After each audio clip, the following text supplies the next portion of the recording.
शुक्लांबरधरं विष्णुं शशिवर्णं चतुर्भुजं प्रसन्नवदनं ध्यायेत् सर्वविघ्नोपशान्तये। या देवी स्तूयते नित्यं विबुधैर्वेदपारगैः सा मे वसतु जिह्वाग्रे ब्रह्मरूपा सरस्वती। निधये सर्वविद्यानां विषजे भवरोगिणां गुरवे सर्वलोकानां दक्षिणामूर्तये नमः। श्रीदक्षिणामूर्तिसुदेशिकेन्द्रं द्वैपायनं सूत्रकृतं मुनीन्द्रं श्रीशङ्करं भाष्यकृतं यतीन्द्रं मद्देशिकञ्चापि नमामि विद्यै। ॐ सहनाववतु सहनौ भुनक्तु सह वीर्यङ्करवावहै तेजस्विनावधीतमस्तु मा विद्विषावहैः। ஓம் சாந்தி சாந்தி சாந்தி.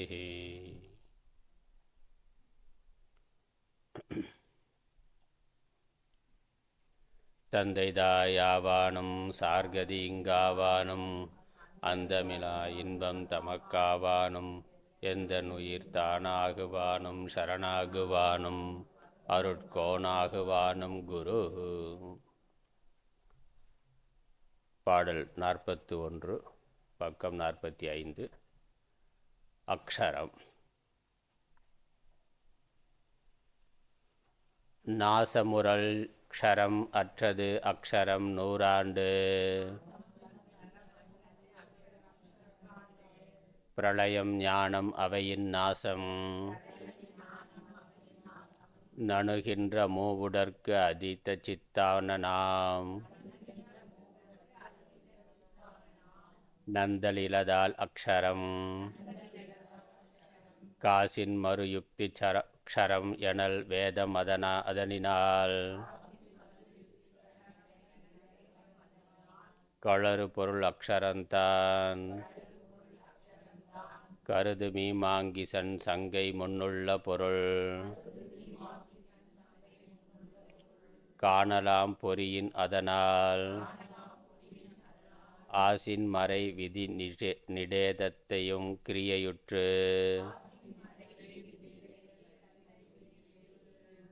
அதையுமே அறையும் எண்ணில்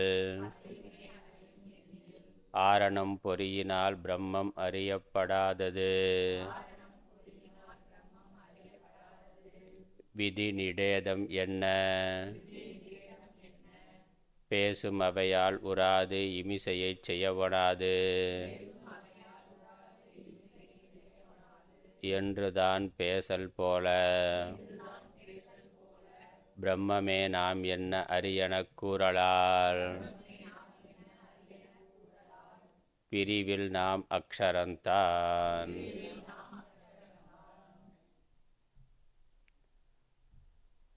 நாசம் உரல் க்ஷரம். எது நாசமடைகின்றதோ அழிவை அடையக்கூடியதாக இருக்கின்றதோ அதற்கு க்ஷரம் என்று பெயர். அற்றது நாசம் அற்றது நாசம் இல்லாதது அக்ஷரம். அக்ஷரம் ஆகும். அக்ஷரம் என்று அதற்கு பெயர். நாசம் இல்லாததற்கு அக்ஷரம் என்று பெயர். நணுகின்ற மூவுடற்கு நாசம் அவையின் நாசம் நணுகின்ற மூவுடற்கு. இந்த நாசத்தை அடைகின்ற 3 உடல்கள் எதனால் நாசமடையுது? இந்த ஸ்தூல சரீரம் 100 ஆண்டு ஒரு குறிப்பிட்ட காலம் வாழ்ந்த பிறகு அழிவை அடைகின்றது. சூக்ஷ்ம சரீரம் பிரளய காலத்தில் அழிவை அடைகின்றது. ஞானத்தினால் காரண சரீரமானது அழிவை அடைகின்றது. அதனால் 100 ஆண்டு பிரளயம் ஞானம் இவைகளால் நாசம் நடுகின்ற உடலுக்கு நாசத்தை அடைகின்ற 3 உடல்களுக்கு அதீதமாக வேறாக இருக்கின்ற சித்தான நாம் சைத்தன்ய சுரூபமாகிய நாம் நந்தல் இலதால் எப்பொழுதும் இந்த 3 காரணங்கள் எந்த காலத்திலும் அழிவை அடையாததினால் அக்ஷரம் ஆகும். ஆத்மாவாகிய நாம் அழிவற்ற பொருள். காசின் மறு யுக்தி சரம் எனல் வேதம். இது க்ஷரம் என்பதற்கு வேதம் என்று ஒரு பொருள் உண்டுன்னு சொல்லுகின்றார். மறு யுக்தி இன்னொரு விதமாக இன்னொரு நியாயம் சொன்னால் இன்னொரு விளக்கம் சொன்னால். இந்த காசின்ங்கிறதுக்கு என்ன அர்த்தம்னு தெரியல. மறு யுக்தி சரம் எனல் வேதம். இன்னொரு விதமாக வேறு விதமாக சொன்னால் அல்லது இன்னொரு நியாயம் சொன்னார். சரம் எனல் வேதம். இந்த க்ஷரம் என்பது வேதத்தை குறிக்கின்றது. தோன்றி இருக்கின்ற எல்லாமே அழியக்கூடியது. வேதம்ங்கிறது சப்த ரூபம், அதுவும் மித்யாதான். ஆனால் வேதத்தினால் உணர்த்தப்படுகின்ற பொருள் என்னவோ அது சத்தியம். அதனால் அதனினால் களறு பொருள் அக்ஷரந்தான். இந்த வேதத்தினால் சொல்லப்படுகின்ற பொருள், அதனால் பிரதிபாதிக்கப்படுகின்ற பொருள், அதனால் விவரிக்கப்படுகின்ற பொருள், வேதத்தின் விஷயமாக எந்த பொருள் இருக்கோ அந்த பொருள் அக்ஷரம். அது அழிவில்லாதது.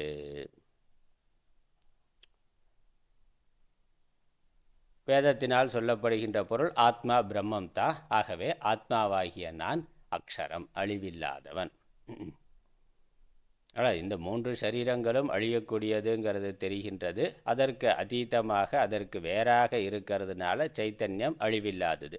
அப்புறம் சாஸ்திரம் வேதம் எந்த பொருளை சொல்லுகின்றதோ அது அழிவில்லாதது. அந்த சொல்லப்படுகின்ற பொருள் ஆத்மா பிரம்மம் என்பதுதான். அதுவே நாம் என்பதனால் நாம் அழிவற்றவர்கள். ஆத்மா அழிவில்லாதது. இது காரணம். இதில் ஒரு பூர்வபக்ஷம் மீமாம்சகர்கள், அந்த வேதத்தினுடைய கர்ம காண்டத்தை பிரதானமாக சொல்லுபவர்கள், அவர்களுடைய சங்கை அதை சொல்லி அதற்கு மறுமொழி சொல்லுகின்றார். கருது மீமாங்கிசன். மீமாங்கிசன்கிறது மீமாம்சகன் அப்படிங்கிறதா. சங்கை அவருடைய சந்தேகம், அவருடைய கேள்வி, அவருடைய மறுப்பு. முன்னுள்ள பொருள் காணலாம். நம்ம இந்திரியங்களுக்கு முன்னாடி இருக்கக்கூடிய பொருளை நம்மால் நேரடியாக பார்த்து அறிந்து கொள்ள முடியும். பொறியின் அதனால் ஆசின் மறை விதி நிடேதத்தையும், தத்ததையும்னு இருக்குது, அந்த ஒரு தா வேண்டியதில்லை. விதி நிடேதத்தையும், நிடேதம்ங்கிறது நிஷேதம், விதி நிஷேதம். மறையானது விதி நிஷேதத்தை சொல்லுகின்றது. விதி நிஷேதம்னாக்க எதை செய்யலாம், எதை செய்யக்கூடாது.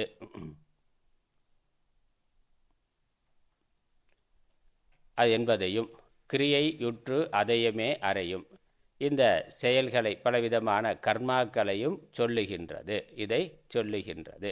இந்திரியங்களால் காண முடிந்த விஷயம் இருக்குது, இந்திரியங்களால் காண முடியாத அதிர்ஷ்டமான விஷயங்கள் இருக்குது. அதை பற்றி வேதங்கள் சொல்லுகின்றன. அப்படி வேதங்கள் சொல்லுகின்ற பொழுது கர்ம ரூபமாக, கர்மத்தினால், கர்ம பலனாக அவைகளை, அதிர்ஷ்டமானவைகளையும் அடையலாம்னு சொல்லுது. அதனால் வேதம் விதி நிஷேத ரூபமாக இருக்கின்றது. எதை செய்ய வேண்டும், எதை செய்யக்கூடாது. செய்ய வேண்டும்னு சொல்கிறது விதி, செய்யக்கூடாது என்று மறுக்கிறது நிஷேதம். அப்படி விஷய நிஷேதத்தையும் கிரியை உற்று அதையுமே அறையும், பலவிதமான கிரியைகளையும் சொல்லுகின்றது. எண்ணில் என்று சொன்னார். அதனால் இந்த பிரம்மத்தை பற்றி வேதம் பேசலைன்றான். பிரம்மத்தை பற்றி வேதம் பேசலை. எது இந்திரியங்களுக்கு முன்னாடி தெரியறதோ இப்போ தெரியலாம், இல்லை அதிர்ஷ்டமாக இருக்கக்கூடியது, போய் இன்னொரு காலத்தில் நம்ம அடைந்து அதை அனுபவிக்கக்கூடியது, அதுவும் இந்திரியங்களுக்கு விஷயமாகக்கூடியது தானே. வேறு லோகத்துக்கு போய் அந்த போகங்களை அனுபவிக்கிறதுங்கிறது விஷயமானது தான். இப்போ விஷயம் இல்லை, ஆனால் வேறு லோகங்கள் இருக்குது. இந்த கர்மாவை செய்கிறதுனால இதனுடைய பலனாக நாம் அதை அனுபவிக்கலாம்னு சொல்லி இருக்கு. ஆனால் இந்த பிரம்மத்தை பற்றி சொல்லவில்லை என்றால் எண்ணில். அதனால் வேதம் சொல்லியிருக்கு, வேதத்தில் சொல்லப்பட்ட பொருள் அக்ஷரம்னா வேதத்தில் அப்படி எதுவும் சொல்லலையே அப்படிங்கிறது பூர்வபக்ஷம். வேதம் விதி நிஷேதத்தை சொல்லுது, கர்மாவை பற்றி சொல்லி இருக்கின்றது. ஆரணம் பொறியினால் பிரம்மம் அறியப்படாதது, விதி நிஷேதம் என்ன பேசும் அவையால் உறாது, இமிசையை செய்ய ஒணாது என்றுதான் பேசல் போல. இது அதற்கு மறுப்பு, அந்த மீமாம்சகருடைய கருத்துக்கு மறுப்பு. ஆரணம்ங்கிறது வேதத்துக்கு ஒரு பெயர், வேதமானது. பொறியினால் பிரம்மம் அறியப்படாதது, இந்திரியங்களால் பிரம்மமானது அறியப்படாததாக இருக்கின்றது. விதி நிஷேதம் என்ன, அது இல்லாமல் விதி நிஷேதம் என்பதை பற்றி பேசுகின்றது. அவைகளால் உறாது, அந்த சாஸ்திரம் சொல்லி இருக்கக்கூடிய கர்மங்களால் அடைய முடியாதது என்பதையும் சொல்லியிருக்கு. வேதமானது இந்திரியங்களால் அறிய முடியாதது என்பதை சொல்லியிருக்கு. பிரம்மமானது இந்திரியங்களுக்கு விஷயமாகது, மனோ வாச்சாம கோச்சரம் அப்படின்னு வேத வாக்கியமானது இருக்கின்றது. அது வேதாந்தத்தில் இருக்குது. அவங்களுக்கு கர்ம காண்டம்ங்கிறதா முக்கியமானது. வேதாந்தம்ங்கிறது அர்த்தவாதமாக அவங்க சொல்கிறாங்க. அது அர்த்தவாதம். அந்த கர்மாவை பண்ணுகின்ற கர்த்தாவை கொஞ்சம் புகழ்ந்து கொஞ்சம் குஷிப்படுத்துறதுக்காக அது சொல்லியிருக்கே ஒழிய அதெல்லாம் அர்த்தவாதம். வேதம் அப்படின்னாலே அது கர்மத்தை சொல்கிறதா வேதம். செய்யாதேன்னு சொல்கிறது தான். அப்போ அதுதான் முக்கிய வாக்கியங்கள். அதுதான் வேதத்தோட தாத்பரியம். மற்ற வாக்கியங்கள் எல்லாமே அவாந்தர வாக்கியங்கள், அர்த்தவாத வாக்கியங்கள். அர்த்தவாதம்னா ஒரு புகழ்ந்து பேசக்கூடிய வாக்கியம் தானே ஒழிய அது முக்கியமானது கிடையாது என்று அதே அப்படி என்று அவர்கள் சொல்லுகிறார்கள். அதற்கு மறுப்பா வேதாந்தத்தில் இந்த பிரம்மமானது மனோவாச்சாம கோச்சரம் பல வாக்கியங்களால் இந்திரியங்களால் அறியப்படாததுன்னு சொல்லியிருக்கு. அது மட்டுமல்ல, இந்த வேதம் சொல்லுகின்ற கர்மாக்களாலும் அதை அடைய முடியாதது, அறிய முடியாததுன்னு சொல்லியிருக்கு. இம்சையை செய்யக்கூடாது, இதை செய்யாதே அப்படிங்கிற வேதம் பேசுவது போல. எப்படி நீங்கள் சொல்கிற மாதிரி விதி நிஷேதத்தை கர்மாவை பற்றி வேதம் சொல்லுகின்றது என்று சொல்வது போல, அப்படி சொல்லியிருக்கிற அதே வேதமானது இந்த பிரம்மமானது இந்திரியங்களால் அறிய முடியாதது என்று பிரம்மமே நாம் என்ன அரியன கூறலால் அதே வேதம் பிரம்மமே நான் என்று அறிந்து கொள்வாயாகங்கிறதையும் வேதம் தான் சொல்லியிருக்கு. அதனால் ஹிம்சையை செய்யவனாதுன்னா இமிசைங்கிறது ஹிம்சை. ஹிம்சையை செய்யவனாது, ஹிம்சையை செய்யாதேனா உயிர்களை எந்த உயிருக்கும் ஹிம்சை செய்ய, அது நிஷேத வாக்கியத்துக்கு ஒரு உதாரணம். ஹிம்சையை செய்யாதே அப்படின்னால வேதம் இதை செய்யாதே என்று சொல்லியிருக்கின்ற அதே வேதமானது இந்த பிரம்மமே நாம் என அறி என கூறலால் அதே வேதமானது இப்படி விதி நிஷேதங்களை பற்றி பேசுகின்ற அதே வேதமானது. அதனால் என்றுதான் பேசல் போல, என்று வேதங்கள் பேசுவது போல. ஹிம்சாம் ந குர்யாம், ஹிம்சையை செய்யாதே என்று வேதங்கள் சொல்லுவது போல பிரம்மமே நாம் என்று அறிவாயாக என்று கூறுதலால் பிரிவில் நாம் அக்ஷரம்தான், எந்த பேதமும் இல்லாத பிரிவுகளும் இல்லாத அக்ஷரமாக அழிவற்ற பொருளாக நாம் இருக்கின்றோம்.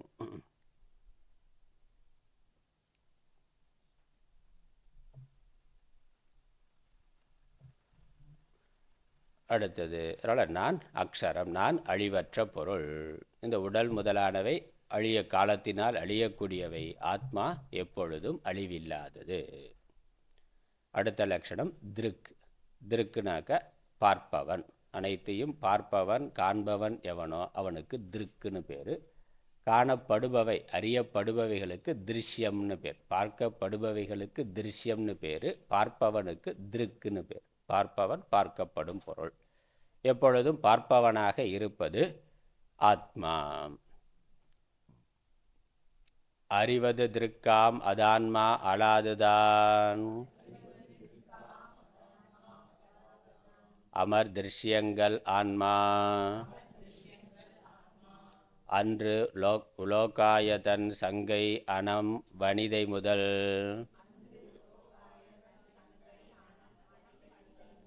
ஆன போகங்கள் எல்லாம் அறிந்து அனுபவிக்கையால் ஆகத் திருக்கு என்னும் அவனையே சாருவாகன். அமரவே கண்டித்தல் இந்திரியம் இல்காலை, அறிவு கெட்டு ஒன்றையும் தான் அறிந்து அனுபவித்திடாதாலுமே இந்திரியம். அமர்காலை அறிவதாக ஆகமது இலகலால் ஆகமறிவன்று பொறி. அரிதிருக்கு என்னும் அவனை அரி தத்துவாதி கண்டித்தல் அயனால் வழக்கு. அற்றபடியே பிராணன் ஆன்மா அலாது இந்தியங்கள் ஆன்மாவுமே. அன்றென்று உரைக்கும் அவரை அரி உபாசகனுமே நீக்கல் அப்பிராண பொறி. ஆக முதல் யாவும் மனம்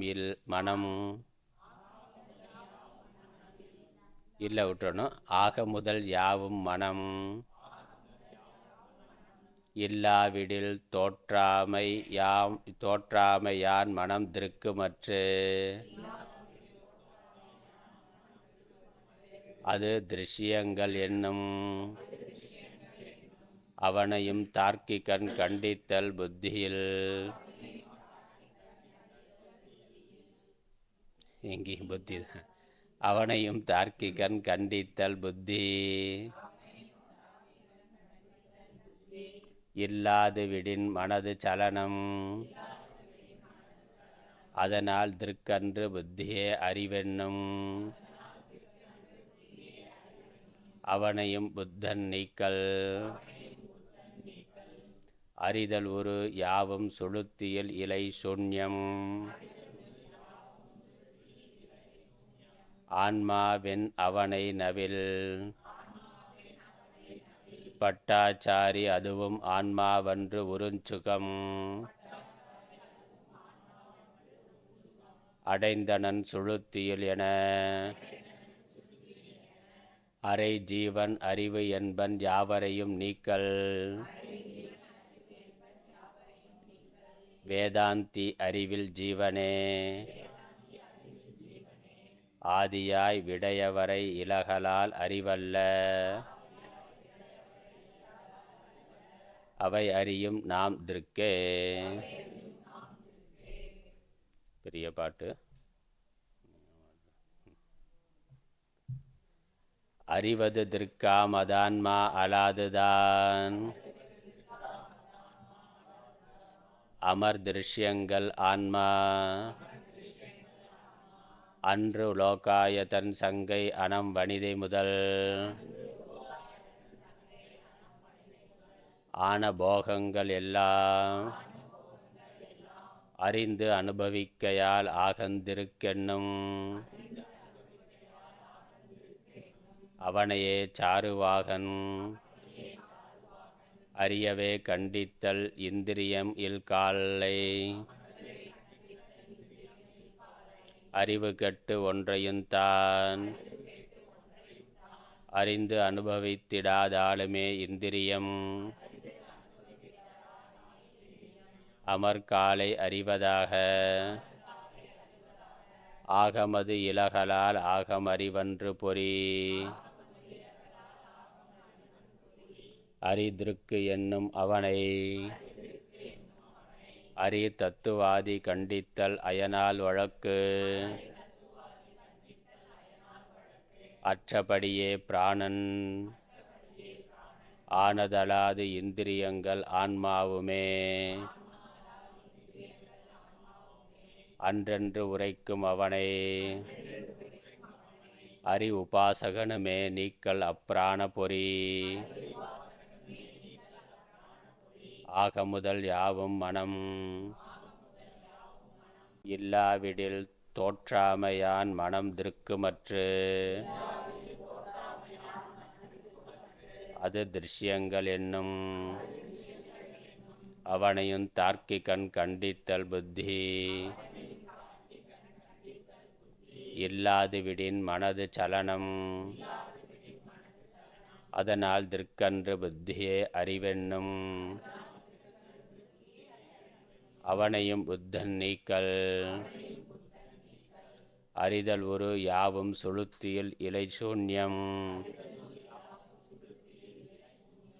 ஆன்மாவென் அவனை நவில். பட்டாச்சாரி அதுவும் ஆன்மாவென்று உறுஞ்சுகம். அடைந்தனன் சுளுத்தியில் என. அரை ஜீவன் அறிவு என்பன் யாவரையும் நீக்கல். வேதாந்தி அறிவில் ஜீவனே. ஆதியாய் விடையவரை இலகலால் அறிவல்ல. அவை அறியும் நாம் திருக்கே.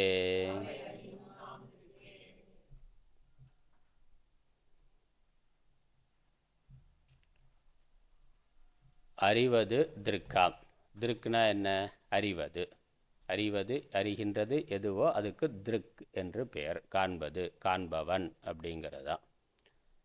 யார் காண்கிறானோ அவனுக்கு காண்பவன் என்று பெயர், அவனுக்கு திருக் என்று பெயர்.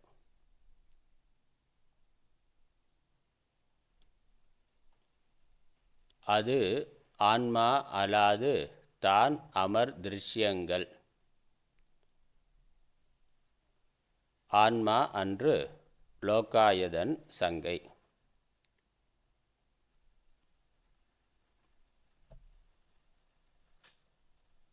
அதான்மா அலாதுதான் அமர் திருஷ்யங்கள். இந்த திருஷ்யங்கள் எதுவும் ஆன்மா இல்லை.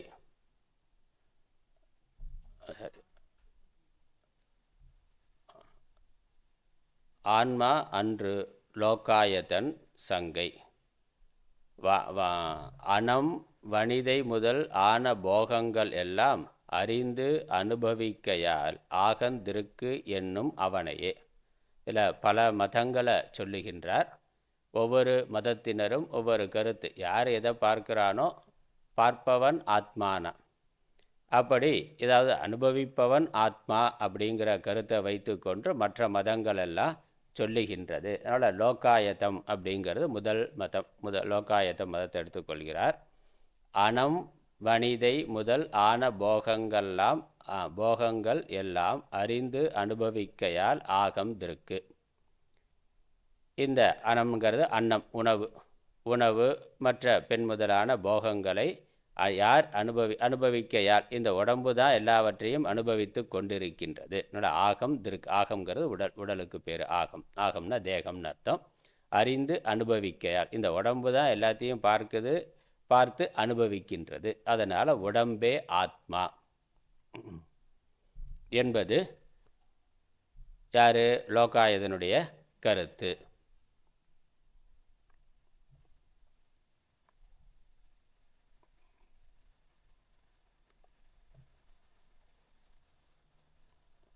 முதல் வரியில் அறிவது திருக்கு, அது ஆன்மா. அலாதுதான் அமர் திருஷ்யங்கள் ஆன்மா அன்று. இதுவரைக்கும் கருத்து விளக்கம். திருக்குங்கிறதுக்கான விளக்கம் அன்றுங்கிறதுக்கு வரைக்கும். எது அறிகின்றதோ அது திருக்கு, அது ஆன்மா, அதுதான் ஆன்மா. அமர் திருஷ்யங்கள் ஆன்மா அன்று.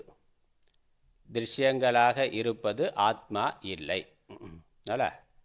அது ஆன்மா அலாதுதான். அதை விட்டு வேற எதுவும், திருஷ்யங்களான வேற எதுவும் ஆத்மா அன்று.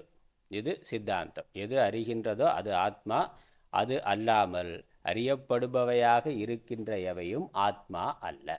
இது வாக்கியம். இதில் முதல் அதை மறுக்கிற ஆள் லோகாயதன்.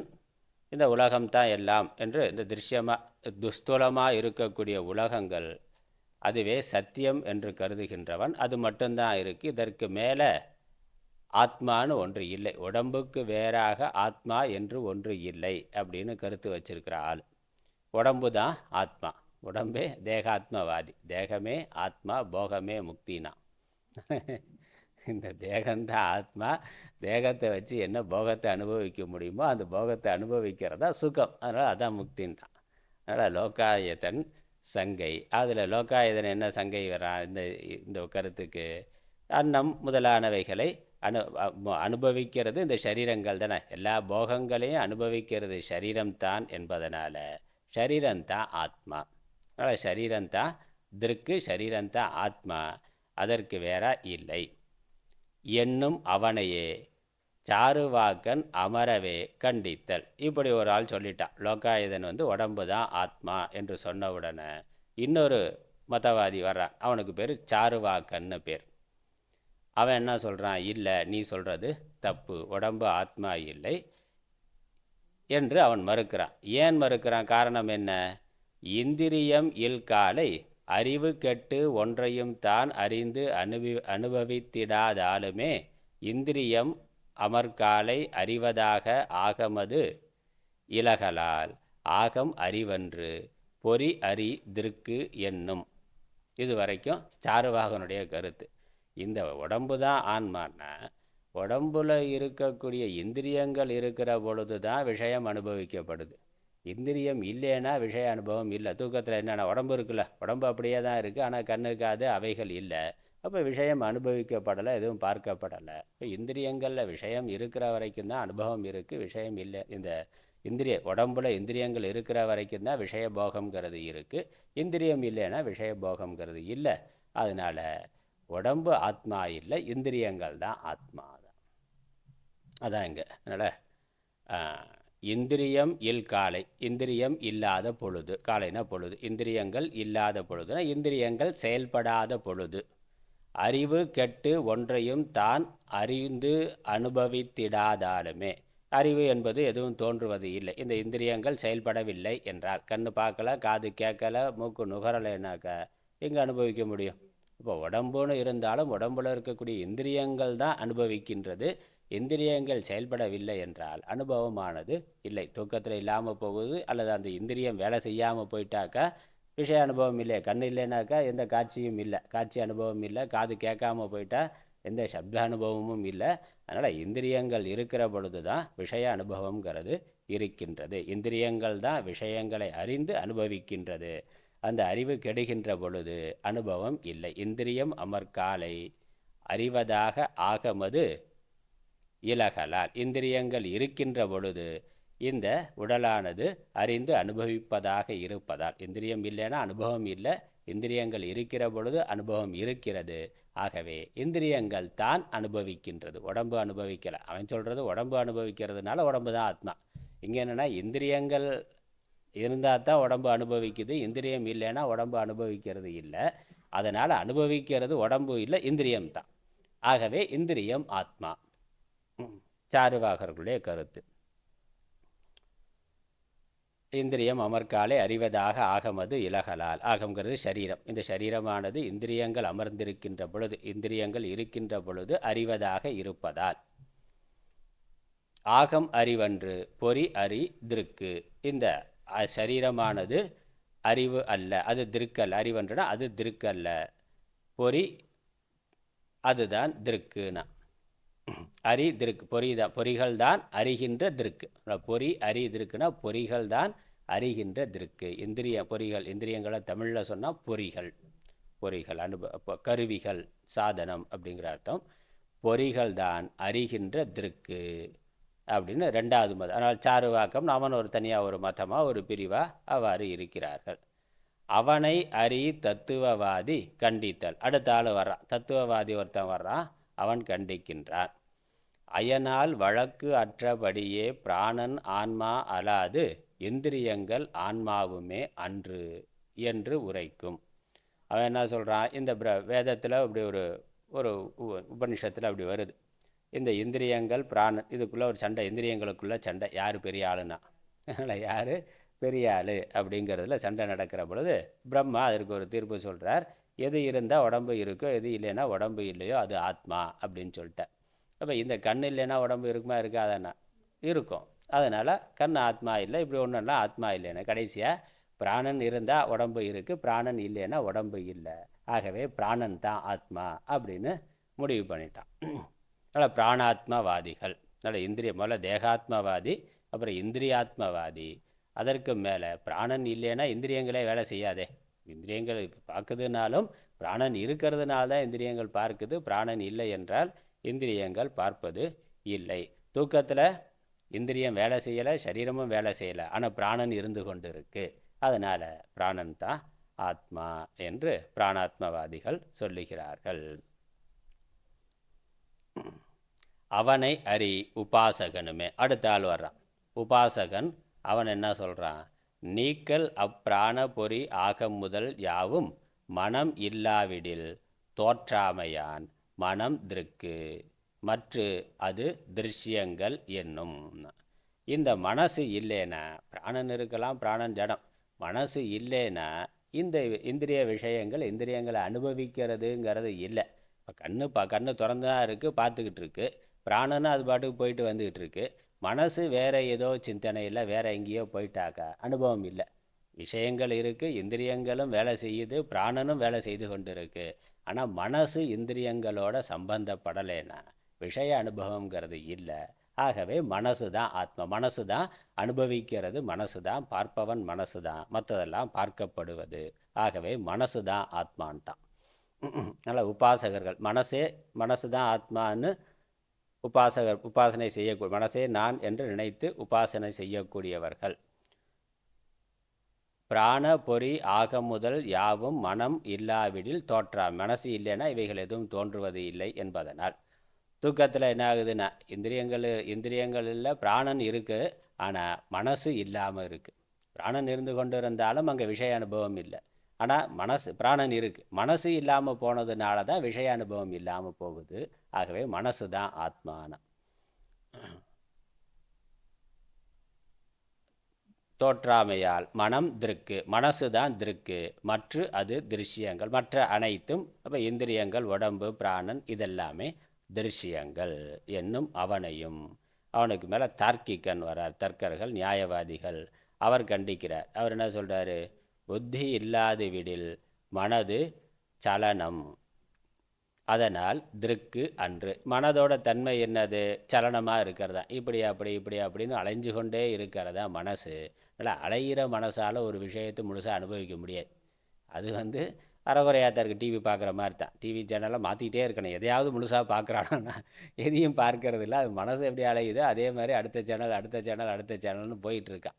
அப்போ எங்கே புத்தி நிச்சயம் இருக்கோ அங்கே தான் அனுபவங்கிறது இருக்குது. வெறும் மனசு சலனமாக இருக்கும் தன்மையுடையது. அதனால் அனுபவிக்கிறது புத்தி தான். அதனால் புத்தி தான் திருக்குன்னு.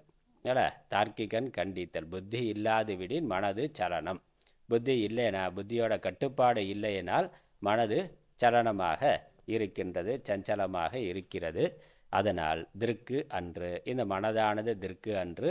புத்தியே அறிவு என்னும்.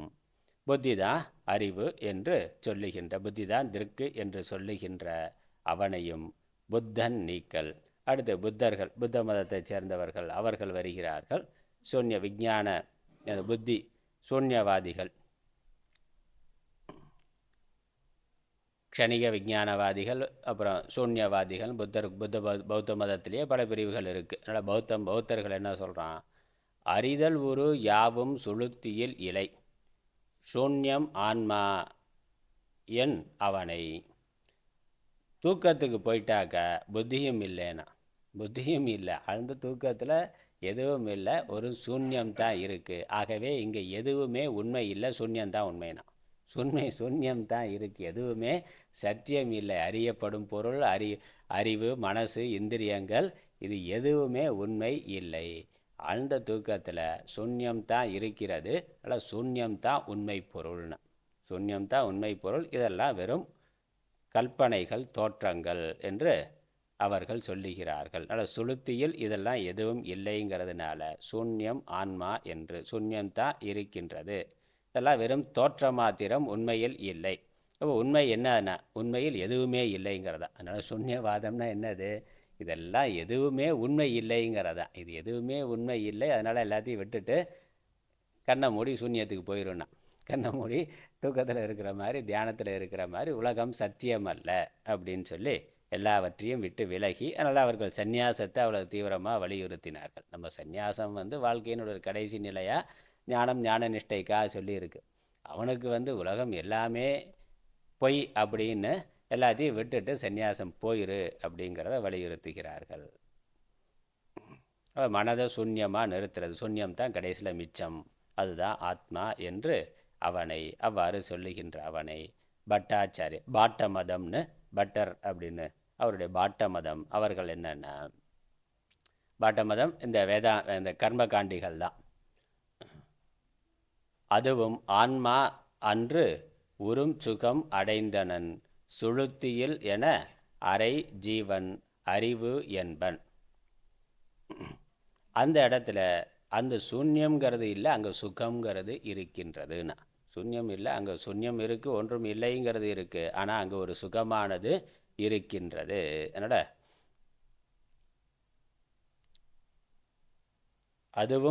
அதுவும் ஆன்மான்றன, சூன்யமும் ஆத்மா அன்று உறும் சுகம் அடைந்தனன் சுளுத்தியில். அந்த சுளுத்தியில் சுகத்தை அவன் அடைந்திரு. ஒரு ஜீவன் இருந்து சுகத்தை அனுபவிக்கிறான். சுகம்ங்கிற ஒரு அனுபவம் இருக்கே, அங்கே சூன்யம்னு சொல்ல முடியாது.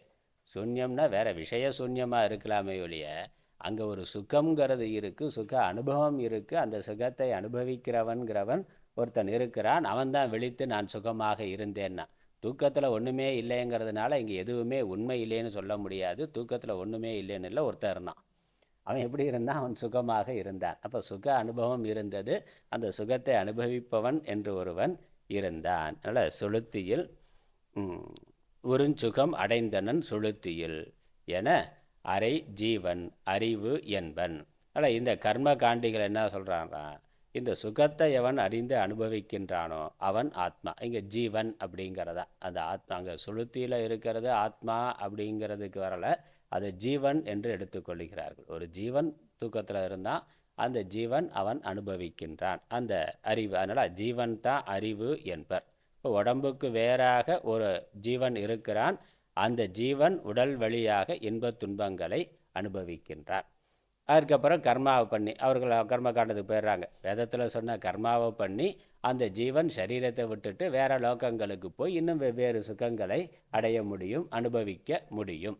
அதனால் இந்த கர்மகாண்டிகள் வரைக்கும் மற்ற எல்லாருமே உடம்போட ஒரு பகுதியை மட்டும் எடுத்துக்கொண்டு ஆத்மா ஆத்மான்னு சொல்லி, உடம்பே ஆத்மானு, இந்திரியங்கள் ஆத்மா, பிராணன் ஆத்மா, மனசு புத்தி ஆத்மா என்றெல்லாம் சொன்னதுக்கு மாறா உடம்புக்கு வேறாக ஒன்று இருக்குது. ஆனால் சூக்ஷ்ம சரீரத்தையே இவர்கள் ஜீவன், அதுவே ஆத்மா என்று கர்மகாண்டிகள் எடுத்துக்கிறார். உடம்புக்கு வேற சூக்ஷ்ம சரீரம் இருக்குது, அதுதான் உடம்புல இருந்து பலவிதமான கர்மாக்களை பண்ணுது, கர்ம பலனை அனுபவிக்கின்றது. அந்த கர்ம பலனை மேலும் அனுபவிப்பதற்காக அது ஒரு பிறவியில் முடியறது இல்லைங்கிறதுனால இந்த ஸ்தூல சரீரத்தை விட்டுட்டு சூக்ஷ்ம சரீரம் பயணப்பட்டு பல லோகங்களுக்கு போய் பலவிதமான சுகங்களை அனுபவிக்கின்றது. அதனால் உடம்பு இந்த ஸ்தூல உடம்பு மட்டும் இல்லை, அதற்கு வேறான சூக்ஷ்ம சரீரம் இருக்குது அப்படிங்கிற வரைக்கும் கர்ம காண்டத்தில் தெளிவாக இருக்குது. ஆனால் அந்த சூக்ஷ்ம சரீரத்தையே ஆத்மா என்று ஜீவன், அந்த ஜீவனையே பிரதிபிம்பமாக இருக்கக்கூடிய ஜீவனையே ஆத்மா என்று அவர்கள் முடித்து விடுகிறார்கள். ஆனால் அந்த சூக்ஷ்ம சரீரம் அது ஜீவன், அவன் வேற வேற உயர்ந்த லோகங்களுக்கு போய் சொர்க்கம் முதலான லோகங்களுக்கு போய் சுகத்தை அனுபவிக்கின்றான். அவன் ஆத்மா, அவன் ஜீவன் அறிவு என்பர். அந்த ஜீவன் தான் அறிவு, அவன் தான் திருக்கு என்பர். யாவரையும் நீக்கல் வேதாந்தி. கடைசியாக வர்ற ஆள், கடைசியாக எல்லாத்துக்கும் மேலே கடைசியாக வர்ற ஆள் இந்த பிரதமம் அல்ல நியாயம்னு சொல்லுவாங்க. பிரதமம் அல்ல நியாயம்னு சொல்லுவோம். பிரதமம் அல்ல நியாயம்னாக்க, இப்போ உள்ளூரில் ஒரு மல்யுத்த போட்டி நடக்குது. அதில் வின் பண்ணுறவன் என்ன ஆகிறான்? மாவட்ட அளவில் போய் அங்கே ஒரு மல்யுத்த போட்டி, அப்புறம் மாநில அளவில் மல்யுத்த பற்றி ஒருத்தன் ஜெயிக்கிறான், அப்புறம் தேசிய அளவில், அப்புறம் உலக அளவில் ஒருத்தன் வர்றான். மல்யுத்த போட்டியில் ஒருத்தன் ஜெயிச்சு கடைசியாக வர்றான்னா, போன வருஷம் அவன் தான் சாம்பியனாக இருந்தான், போன வருஷத்தில் அவன் தான் இருந்தான், இந்த வருஷம் அவன் மல்யுத்த சாம்பியன் நான் தான் அப்படின்னு ஒருத்தன் வந்தான்னா, அவனோட சண்டை போடுறதுக்கு ஒரு இன்னொருத்தன் வர்றான். அவன் அவனை ஜெயிச்சுட்டா போதும், இவன் மற்ற ஆளோட சண்டை போட வேண்டியதில்லை. அவன் யார் எல்லாத்தையும் வென்று வந்திருக்கிறான் பிரதம மல்லன். அந்த பிரதம மன்னன் மற்ற எல்லாத்தையும் ஜெயிச்சுட்டு நான் தான், எனக்கு தான் பரிசுன்னு கப்பு வாங்க போகிற நேரத்தில் இன்னொரு ஆள் வெயிட், நான் வர்றேன், என்னையும் நீ ஜெயிச்சுட்டு வாங்கு அப்படின்னு சண்டைக்கு ஜெயிச்சிட்டான்னா அவனுக்கு தானே கப்பு. இவன் 100 பேரோட சண்டை போட்டு வந்திருக்கலாம், ஆனால் மற்ற எல்லாரோட அவன் வீரன்கிறது வந்துருச்சு. ஆனால் அவனை ஜெயிக்கிறதுக்கு ஒருத்தன் வந்தான்னா அவன் தான் வீரன். அவன் மிச்சம் திரும்ப எல்லாரோட முதல்ல இருந்து ஆரம்பிக்க வேண்டிய அவசியம் இல்லை. அது மாதிரி இது பிரதம மல்ல நியாயம்னு சொல்லுவோம். இந்த வேதாந்தி பேசாமல் வேடிக்கை பார்த்துக்கிட்டு இருக்கிறாள் கடைசி வரைக்கும். முதல்ல லோகாயுதனை ஆரம்பித்து லோகாயுதனோட சண்டை போடுறதுக்கு சாருவாகன் வர்றான், சாருவாகனோட சண்டை போடுறதுக்கு ஒரு தத்துவவாதி வர்றான், பிராணாத்மவாதி. அப்படியே வரிசையாக ஒவ்வொரு ஆளாக உபாசகன்னு அப்படி வரிசையாக ஒவ்வொரு ஆளாக கடைசியில் கர்மகாண்டி. மற்ற எல்லாருமே வேத விரோதமான கருத்து, வேதத்தையே ஒத்துக்கொள்ளல அல்லது வேதத்தை பற்றி பேசுறது இல்லை. நையாயிக்கர் வேதத்தை ஒத்துக்கொள்கிறார்கள், ஆனால் அவனுக்கு நியாயம்தான் பிரதானம். அவனுக்கு நியாயத்துக்கு பொருத்தமான வேத வாக்கை எடுத்துக்கொள்ளணும், இல்லைன்னா விட்டுருவான். அதனால் வேதத்தையே ஒத்துக்கொள்ளாத ஆள் இருக்கிறார்கள், வேதத்தினுடைய ஒரு பகுதியை மட்டும் எடுத்துக்கொள்கிற ஆள் இருக்கிறார்கள். அதில் ரொம்ப வேதத்துக்கு முக்கியத்துவம் கொடுக்குற ஆள் கர்மகாண்டி. அவன் மற்ற எல்லாத்தையும் நீக்கிட்டு உடம்பு மட்டும் இல்லை, உடம்புக்கு வேற ஆத்மா, உடம்புக்கு வேற ஒரு ஜீவன், இருக்கின்றான். அவன்தான் ஆத்மா, அவன்தான் திருக்குன்னு சொல்கிற பொழுது அவன்தான் பிரதம மல்லன். வேதத்தினுடைய கர்மகாண்டி தான் பிரதம மல்லன்.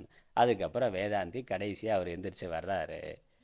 யாவரையும் நீக்கல் வேதாந்தின, இந்த எல்லாரையும் நீக்கிற வேதாந்தி அறிவு இல் ஜீவனே ஆதியாய் விடையவரை இலகலால் அறிவல்ல அவைனா. இந்த ஜீவனும் யாருன்னா, ஜீவனும் அறிவு இல்லாதவன், அவனும் ஜடம்தான், அவனும் பஞ்சபூத காரியம் அப்படிங்கிறதுனால ஜீவனும் ஜடம்தான். ஆகவே இந்த ஜீவன் தொடங்கி கடைசியாக விஷயம் வரைக்கும் எல்லாவற்றையும் அறிவல்ல, அதெல்லாம் அறிவு அல்ல, அவைகளெல்லாம் அறியப்படுபவைனா. அதெல்லாம் அறிவா இல்லை, அவைகளெல்லாம் அறியப்படுபவையாக இருக்கின்றன. அதனால் திருஷ்யமாக இருக்கிறதுனால அவை அறிவு அல்ல, அதற்கும் வேறான அதையும் அறிகின்ற ஒரு அறிவு, இந்த ஜீவனையும் அறிகின்ற ஒரு அறிவு. அதான் சொல்கிறோம், ஜீவனே ஜீவன் தொடக்கி அவனெல்லாம் திருஷ்யம்னு நீக்கிட்டு இந்த ஜீவனையும் அறிகின்ற வேற ஒரு அறிவு இருக்கின்றது என்று இவை இலகலால் ஆதியாய் விடையவரைனா விஷயம் வரைக்கும், ஜீவன் தொடங்கி விஷயம் வரைக்கும் கர்மகாண்டிகள் சொல்லுகின்ற ஜீவனில் இருந்து அப்புறம் கொஞ்சம் கொஞ்சமாக வெளியே போனால் கடைசியாக விஷயம் வரைக்கும் இது எல்லாமே அறியப்படும் பொருள். அறியப்படும் பொருள்னால அவைகளெல்லாம் ஜடம்னா, திருஷ்யத்வாத்து ஜடம். எதுனா கடவத்துனா கடத்தை போல. அதனால் இது எதெல்லாம் திருஷ்யமாக இருக்கோ அதெல்லாம் ஜடம். எது மாதிரி? கடத்தை போல அறியப்படுவதெல்லாம் ஜடம். இப்போ அறிபவன் ஒருவன் தான் இருக்கிறான். அந்த அறிபவன் எவனோ, இந்த ஜீவனையும் அறிபவன் எவனோ அவன் திருக்கு, அவன் ஆத்மா, அவனே நாம்னா. அதனால் அவை அறியும், அறிவற்ற அனைத்தையும் அறியப்படும் பொருள்கள் அறியப்படும் அனைத்தையும் அறிகின்ற அறிவு நாம் திருக்கே. அந்த நான் திருக் ஸ்வரூபம். அதனால் இது எதுவுமே நான் அல்ல. ஏன்னா இது எல்லாவற்றிற்கும் மேலே இன்னொரு அறிபவன் இருக்கிறான். அதனால் எல்லாவற்றிற்கும் மேலே ஒரு அறிபவன் இருக்கிறான். கடைசியாக எவன் எப்பொழுதும் அறிபவனாக மாத்திரம் இருக்கின்றானோ. அதனால் ரூபம் திருக்கு லோச்சனம், சரி, ரூபம் திருஷ்யம் லோச்சனம் திருக் தத்ருஷ்யம் திருக்து மானசம்னு திருக் திருஷ்ய விவேகம் வித்யாரண்ய சாமிகள் இதை வச்சுக்கொண்டே தனியாக ஒரு நூல் பண்ணியிருக்கிறார். திருக் திருஷ்ய விவேகம்னு இருக்குது. அதில் என்னென்னா எது திருக்கு எது திருஷ்யம்னு, திருஷ்யம் எதெல்லாம் என்று ரூபம் திருஷ்யம் லோச்சனம் திருக்குன்னு தொடங்கி அப்படியே உள்ளே போகிறார். அறியப்படும் விஷயங்கள் எல்லாமே திருஷ்யமாக இருக்குது. அறிகின்ற கண்ணானது திருக்காக இருக்கின்றது. விஷயத்தை பொறுத்த வரைக்கும் கண் முதலான இந்திரியங்கள் எல்லாமே திருக்கு பார்ப்பவனாக இருக்குது. ஆனால் அதற்கு உள்ளே இருக்கக்கூடிய மனசை வச்சு பார்க்கிற பொழுது இந்த இந்திரியங்கள் எல்லாம் அறியப்படுபவையாக ஆகிவிடுகின்றன. மனது அறிபவனாக இருக்கின்றது. அதனால் இது திருஷ்யமாகுது. இந்திரியங்கள் ஒரு கோணத்தில் திருக்காக இருந்தாலும் இன்னொரு கோணத்தில் பார்க்கிற பொழுது அவைகள் திருஷ்யமாக இருக்கின்றன. அதே மாதிரி மனது இந்திரியங்களை வச்சு பார்க்கிற பொழுது திருக்காக இருக்கலாம். ஆனால் இந்திரியத்துக்கு மேலே இருக்க புத்தியை வச்சு பார்க்கிற பொழுது மனது திருஷ்யம். அறிவானது மனதை அறிகின்றது. அதனால் அது திருஷ்யம். இந்த புத்தியானது அறிவானது ஆத்மாவினால் அறியப்படுகின்றது. ஆத்மா திருக்கா இருக்குது. என்னுடைய புத்தி எனக்கு இது தெரிகின்றது, இது தெரியவில்லைங்கிறது தெரிகின்றது. இப்போ புத்தியும் அறியப்படுவதாக இருக்கின்றது. ஆனால் ஒரு கோணத்தில் மனதோட கோணத்தில் மனதை வச்சு பார்க்கிற பொழுது புத்தி திருக்கா இருக்கலாம். ஆனால் ஆத்மா அதற்கு மேலாக இருக்கக்கூடிய இன்னொரு அறிவினால் அறியப்படுவதனால அதுவும் திருஷ்யமாக ஆகிவிடுகிறது. அப்புறம் அதற்கு மேலே இப்போ ஆத்மா திருக்குன்னா ஆத்மா திருஷ்யமாகுதான்னு, மற்றதெல்லாம் திருக்காக இருக்கிறது இன்னொரு கோணத்தில் திருஷ்யமாயிருது, அடுத்தபடியில் திருஷ்யமாயிருது. இந்த ஆத்மாவானது எப்பொழுதுமே திருக்காக இருக்கின்றது. அதற்கு மேலே அதை அறிகின்ற இன்னொன்று அப்படின்னு நமக்கு அனுபவத்தில் இல்லை. ஆகவே ஆத்மாதான் உண்மையான திருக்குன்னா, ஆத்மாதான் உண்மையான திருக்கு, அதுதான் உண்மையான நான். அதனால் அந்த திருக்கானது ஒரு பொழுதும் திருஷ்யம் ஆவது இல்லை. எந்த ஒரு திருக்கானது ஒரு பொழுதும் திருஷ்யம் ஆவது இல்லையோ அதுவே உண்மையான திருக்கு, அதுதான் உண்மையான அறிபவன். மற்றதெல்லாம் அவனுக்கு கருவியாக இருந்து பயன்படுத்தி கொண்டு இருக்கின்றான். கண்ணாடி இருக்குன்னா கண்ணாடி அது பார்க்கலை, கண்ணாடி இல்லைன்னா பார்வை தெரியல, விஷயம் வேறு. கண்ணாடி போடலைன்னா பார்க்கறது விஷயம் பொருள் தெரியலைன்னா, அப்போ கண்ணாடி மூலம் கண்ணாடி இருந்தால் தான் தெரியுது, கண்ணாடி இல்லைன்னா தெரியலை என்று சொன்னாலும் கண்ணாடியே பார்க்குதான்னா கண்ணாடி பார்க்கலை, கண்ணாடி வழியே கண்ணானது பார்க்கிறது. இப்போ கண் பார்க்கறதுக்கு கண்ணாடி ஒரு உதவியாக இருக்கே ஒழிய கண்ணாடியே பார்க்கறதுன்னு சொல்வதற்கு இல்லை. அதே மாதிரி மனசு மனசு பார்க்கறதுக்கு கண் ஒரு உதவியாக, கண்ணாடி மாதிரி அது ஒரு கருவியாக இருக்குது. மனதானது கண் வழியாக பார்க்கின்றது அப்படிங்கிறது தான். அதனால் அங்கேயே அனுபவிப்பவன் கண் இல்லை, மனது தான். அப்படியே போனால் கடைசியாக அனுபவிப்பவனாக இருக்கிறது ஆத்மா. ஆகவே ஆத்மா தான் திருக்கு. எது இருக்கோ அதுதான் அனைத்தையும் அனுபவிப்பவன், அதுவே நாம். அடுத்தது பிரத்யக்னா. அடுத்த லட்சணம் பிரத்யக். பிரதி அக்கு பிரத்யக்கு. பிரதினா உள்ளே, பிரதினா ஒன்றொன்னா உள்ளே, உள்நோக்கி போகிற பொழுது, இன்வர்ட், உள்ளே போகிற பொழுது உள்ளே போய் கடைசியாக எது இருக்கோ அது பிரத்யக்கு. இதே மாதிரி தான் இந்த உடம்புக்கு வெளியவே பார்க்குறோம், உடம்புக்கு உள்ளே போக தொடங்கினா உள்ளே உள்ளே உள்ளே போனால் கடைசியாக எது இருக்கோ அதுக்கு பேர் பிரத்யக்குன்னு பேர். அதனால் ஆத்மாவுக்கு ஒரு பேர் பிரதி பிரத்யக். இந்த பிரத்யக் வார்த்தை பிரதி அங்க் அப்படிங்கிற வார்த்தை. பிரதினா உள்ளே, அக் அப்படின்னாக்கா உள்நோக்கி செல்லுதல் அப்படிங்கிற அர்த்தம். அதனால் உள்நோக்கி செல்லுகின்ற பொழுது ஒவ்வொரு படியாக உள்நோக்கி செல்லுகின்ற பொழுது கடைசியாக எது இருக்கோ அதுக்கு பேர் பிரத்யக்குன்னு பேர். அதற்கு இங்கே விளக்கம் கொடுக்கிறார். ஆத்மா பிரத்யக். ஆத்மாவுக்கு பல பெயர்களில் ஒரு பெயர் பிரத்யக்குன்னு. அகநோக்க மனதினில் அகப்படும் வஸ்துவே பிரத்யக்கு அந்த ஆன்மா.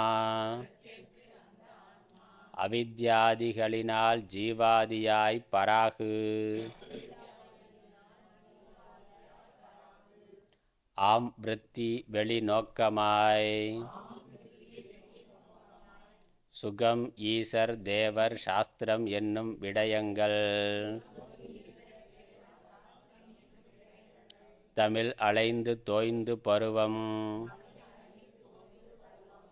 சார்ந்து பரமோட்சத்தை நாடில் ஆன்மாமிக. தகு நிரதிசய முக்தி. என் பகர் சுருதி வாக்கிய உபதேசமுற்று உடல் பொறிகள். பல்கரணம் யாவும் நீக்கி. பண்ணிடும் பிரத்யக்கு விருத்தி என்று ஒரு பெயர். பற்றியே தன்னை நோக்கி. தகைமையுறு வெயிலின் விளக்கெனக் குன்றியே. சாட்சி மாத்திரமதாக சனிக்கின்ற விருத்தி ஞானத்தையே காணும் நாம். தயங்கடு பிரத்யக்கே.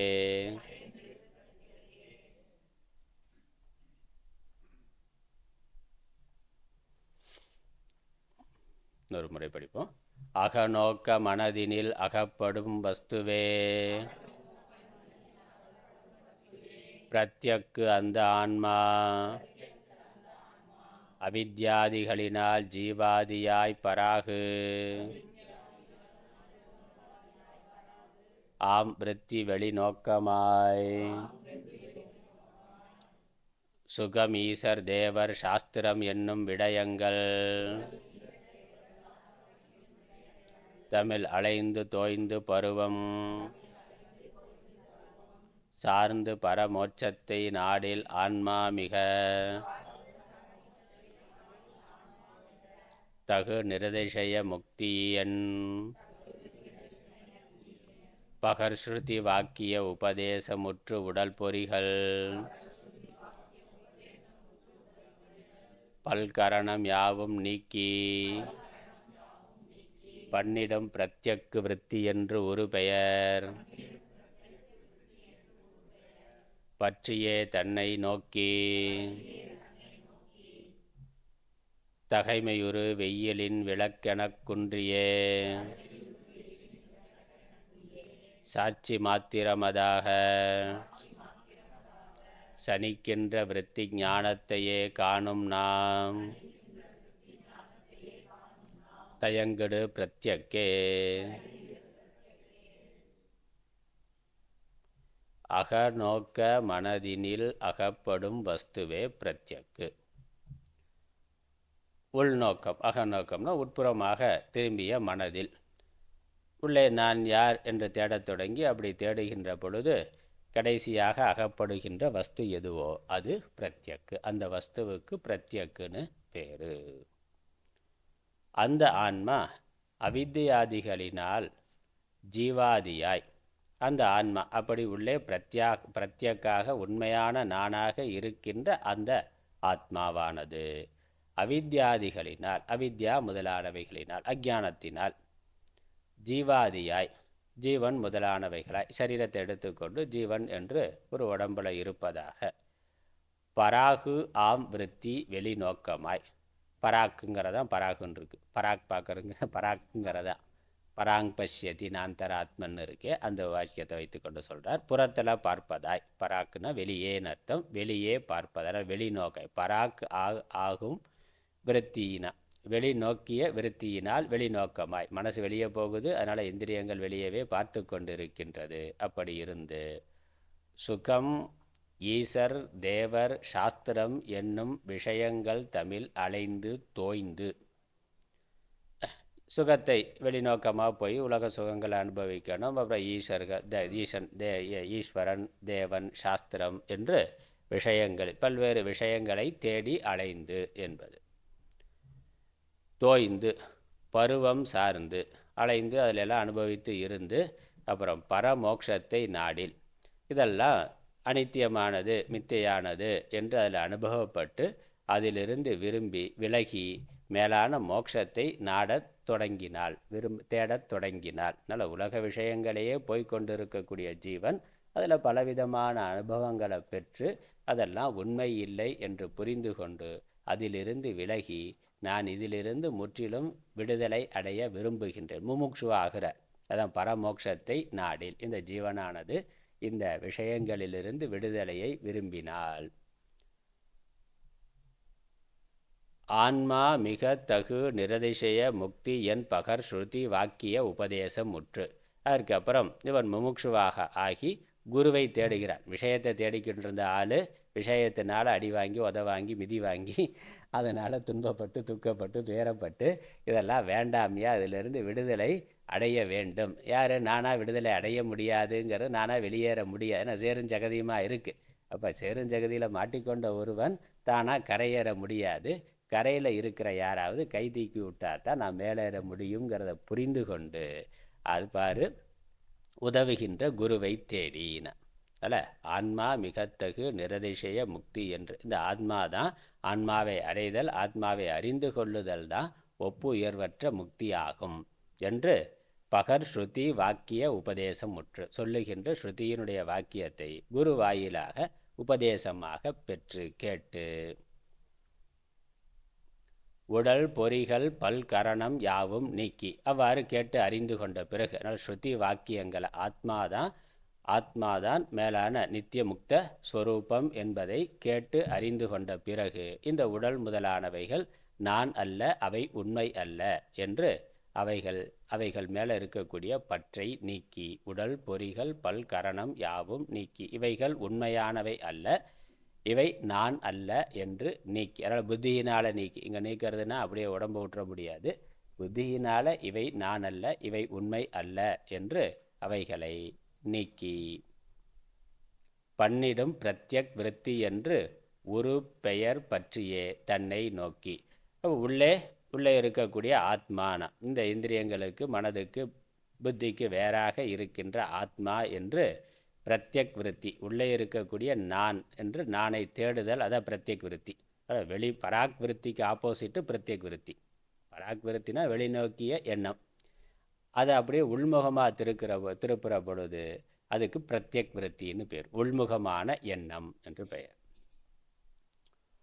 பிரத்யக் விருத்தி என்று ஒரு பெயர் பற்றியே தன்னை நோக்கி அப்படி உள்ளே பஞ்ச கோஷங்களாக எடுத்துக்கொண்டு அன்னமய கோஷம் நான் அல்ல, பிராணமய கோஷம் நான் அல்ல, மனோமய கோஷம் நான் அல்ல, விஞ்ஞானமய கோஷம் நான் அல்ல, ஆனந்தமய கோஷமெல்லாம் நான் அல்லன்னு ஒவ்வொரு கோஷமாக நீக்கிறது. அப்புறம் ஒவ்வொரு அவஸ்தையாக நீக்கிறது.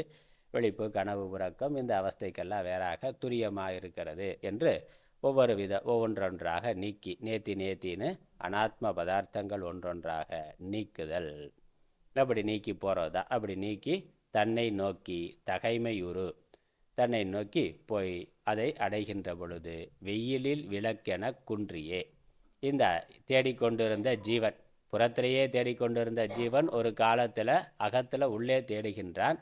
அப்படி உள்ளே தேடி போய் உள்ளே இருக்கின்ற ஆத்மாவை அறிகின்ற பொழுது இந்த தேடுபவனாகிய ஜீவன் ஒன்றும் இல்லைன்னு, அவன் ஒரு நிழல் மாத்திரம் என்று. இந்த அகங்காரம் வெறும் நிழல் மாத்திரம், அது உண்மை பொருள் அல்ல, இந்த தேடுபவன் உண்மை அல்ல என்று புரிந்து கொண்டு வெயிலில் விளக்கென, இந்த வெயிலில் விளக்கு என்ன ஆகுது? மங்கி போய் விடுகிறது. வெயில் அதோட பிரகாசமான ஒன்றுக்கு முன்னால் இது ஒன்றும் இல்லாததாக ஆகிவிடுகின்றது. அதனால் வெயிலில் விளக்கென குன்றியே சாட்சி மாத்திரமாக. அதனால் இந்த அகங்காரமாக குன்றியன்னு என்னது? அகங்காரமானது குன்றி தேடிக்கொண்டிருந்த ஜீவன் தான் குன்றி, தான் உண்மையில் இல்லை, இந்த தேடுபவன் உண்மை இல்லைன்னா. அதனால் மோட்சத்தை அடைய விரும்பினான் எவனோ அந்த விரும்புகிறவன் உண்மை அல்ல என்று புரிந்து கொண்டு அது உண்மையான நான் அல்ல. அதனால் தேடிக்கொண்டிருந்த எந்த ஒன்றை நான் வைத்து கொண்டு அதன் மூலமாக உலகத்தில் தேடிக்கொண்டு இருந்தனோ அந்த தேடிய நான் உண்மை அல்ல என்று புரிந்து கொண்டு எனக்கு உண்மையா ஆதாரமாக வேறொரு ஆத்மா இருக்கின்றது. அந்த ஆத்மா எப்படி இருக்குன்னா, எந்த ஒரு முக்தியை இந்த ஜீவனுக்கு தேடிக்கொண்டிருந்தானோ அந்த முக்த சொரூபமாக இருக்கின்றது. அதனால் இவன் தேடின விஷயமும் அறியாமையினால் தேடின ஆள், இந்த தேடின ஆளே உண்மை இல்லை, அவனே உண்மை இல்லை என்று புரிந்து கொண்டு வெயிலில் விளக்கென குன்றியே சாட்சி மாத்திரமதாக அவன் அந்த சாட்சியாக ஆத்மாவாக. அதனால் தேடப்படுகின்ற விஷயங்களை விட்டு விடுகிறான். உலக விஷயத்தையே தேடிக்கொண்டு இருந்தான், அதிலிருந்து சுகம் கிடைக்கும்னு தேடினா அதில் சுகம் கிடைக்கலேன்னு ஒரு பக்கம் புரிந்து கொண்டு விஷயங்களை விட்டான். அதற்கப்புறம் சுகத்தை தேடுகின்ற இவனையும் அவனே உண்மை அல்ல என்று அவனையும் விட்டு விடுகின்றான். அதனால் சாட்சி மாத்திரமாக வெயிலில் விளக்கென குன்றியே சாட்சி மாத்திரமதாக ஜனிக்கின்ற விருத்தி ஞானத்தையே. அங்கேயும் நான் சாட்சி அப்படின்னு எங்கே புரியுது? எதுக்கு புரியுதுன்னா இந்த மனதில் விருத்தி ஞானமாக அது வருகின்றது. சொரூப ஞானத்தை பற்றிய விருத்தி ஞானம். இதுவரைக்கும் சொரூப ஞானத்தை பற்றிய அஞ்ஞான விருத்தி இருந்தது. ஆத்மா ஞான சொரூபமாக இருக்குது, ஆனால் அந்த ஞான சொரூபத்தை பற்றிய அறியாமை இருந்தது. அதனால் இந்த அஞ்ஞானமானது ஞானஸ்வரூபமான ஆத்மாவை மறைத்திருந்தது. இப்பொழுது சாஸ்திர விசாரத்தினால ஆத்மாவை அறிந்து கொண்டு ஆத்மாவை பற்றிய விருத்தி ஞானத்தை இவன் அந்த கரணத்தில் ஏற்படுத்தி, அதனால் விருத்தி ஞானத்தையே காணும் நான் ஆத்மா என்று அறிகின்ற மனதை அறிகின்ற ஆத்மா நான். அதனால் விருத்தி ஞானத்தையே காணும் நாம் தயங்கிடு பிரத்யக்கேன. தயங்கிடுனா தயக்கம் இல்லாத, சந்தேகம் இல்லாமல் பிரத்யக்கே, அந்த நான் தான் பிரத்யக்குனா. ஜனிக்கின்ற விருத்தி ஞானத்தையே காணும் நாம். சம்சாரியாக இதுவரை நான் இருந்தேன், இப்பொழுது நான் முக்தனாகிவிட்டேன்னா. சொல்கிறது யார்?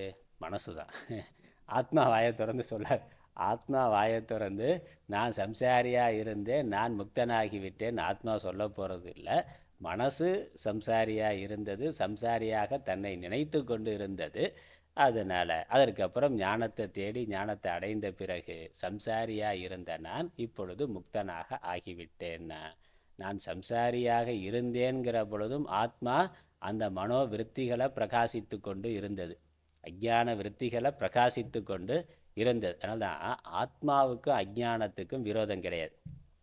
ஆத்மாவுக்கும் அஞ்ஞானத்துக்கும் என்றைக்குமே விரோதம் கிடையாது. ஆத்மா இருக்கிற பொழுதே அஞ்ஞானமும் இருக்கும், ஆனால் ஆத்மாவுக்கு அஞ்ஞானம் கிடையாது. ஞானம் அது இருக்குது, ஆத்மாவுக்கு அஞ்ஞானத்துக்கு ஒன்றும் பிரச்சனை கிடையாது. ஏன்னா ஆத்மா பாரமார்த்திக சத்தியமாக இருக்குது, அஞ்ஞானம் வியாபகாரிகமாக இருக்குது. அதனால் சமசத்தை இல்லை, அதனால் அதுக்குள்ளே ஒன்றும் பிரச்சனை இல்லை. சூரியனுக்கு மேகத்துக்கு ஏதாவது பிரச்சனையான? மேகம் மறைக்கிறதுனால சூரியனுக்கு ஒன்றுமே ஆக போகிறதில்ல. ஏன்னா வாஸ்தவமான அதோட சொரூபம் மறையவே இல்லை. மேகம் மறைத்திருக்குன்னு மேகத்தை பிரகாசப்படுத்தி காமிக்கிறதே சூரிய ஒளி தான். அதனால் சூரிய உருவம் தெரியலைன்னாலும் மேகம் இருக்குங்கிறத காமிக்கிறதே சூரிய ஒளி தான். அதனால் சூரியனுக்கு எந்த பாதிப்பும் இல்லை, அது அப்படியே இருக்கின்றது. அந்த மாதிரி இந்த அஜ்ஞானம் இருக்கிற பொழுதும் அந்த அஜ்ஞான விருத்தியை ஆத்மா பிரகாசித்து கொண்டிருந்தது. இப்பொழுது நான் ஆத்மாங்கிற ஞான விருத்தி மனதுக்கு அந்த கரணத்துக்கு வருகின்ற பொழுது அந்த ஞான விருத்திகளை ஆத்மா பிரகாசித்து கொண்டு இருக்கின்றது. அதனால் நான் ஆத்மா என்று எந்த ஞான விருத்திகள் இருக்கோ அதை பிரகாசித்து கொண்டிருக்கின்ற அது ஆத்மானா, அது நான். அதான் சொல்கிறார். ஒரு அழகான விஷயந்தான். விருத்தி ஞானத்தையே காணும் நாம்னா, விருத்தி ஞானத்தை காணுகின்ற விருத்தி ஞானத்தை எந்த ஒன்று பிரகாசப்படுத்துகின்றதோ அது ஆத்மா, அது பிரத்யக்னா, அதுதான் நான். மேற்கொண்டு அடுத்த வகுப்பில் பார்க்கலாம். ஓம் ஈஸ்வரோ குருராத்மேதி மூர்த்திபேத விபாகினே व्योमवत्याप्तदेहाय दक्षिणामूर्तये नमः. ओं पूर्णमदः पूर्णमिदं पूर्णात् पूर्णमुदच्यते पूर्णस्य पूर्णमादाय पूर्णमेवावशिष्यते. ओं शान्ति शान्ति शान्तिः. हरिः ओम्.